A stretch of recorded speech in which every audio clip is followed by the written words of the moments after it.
Bank of America savings account.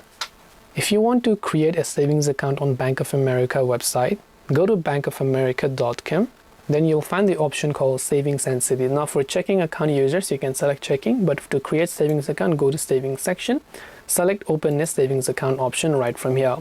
So once you select open a savings account option, here you can see open a savings account. I would recommend that you read everything that is underneath that yourself.